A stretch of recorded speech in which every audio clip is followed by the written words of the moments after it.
Le No-Tour de l'Hérault a été présenté mercredi 28 février 2018 au Salon international de l'agriculture à Paris.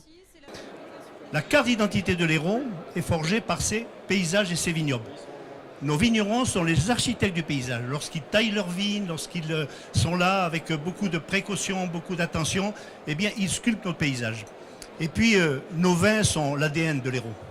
Donc, à partir de là, il fallait que l'institution départementale réfléchisse à une démarche. Moi, je m'intéresse à la viticulture depuis très longtemps, très longtemps, et Jérôme le sait.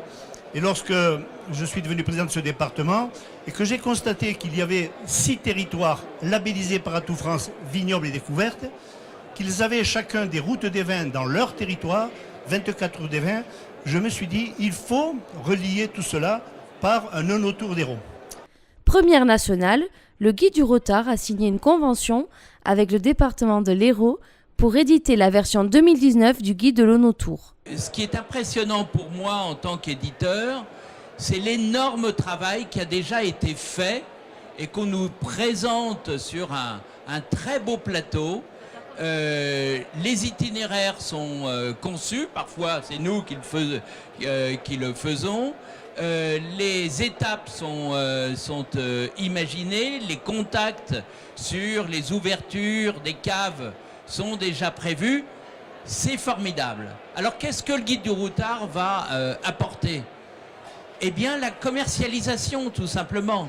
C'est-à-dire que vu l'impact du guide du routard, aussi bien au niveau de routard.com, puisque nous allons sortir en même temps sur routard.com les itinéraires de nos tourismes des vins de l'Hérault sur routard.com, qui est un site gratuit et qui est vu par entre 2,3 millions et 2,6 millions visiteurs uniques par mois, tous les mois.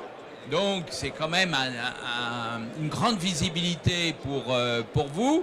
Et nous allons sortir conjointement ce guide dans toutes les bonnes librairies.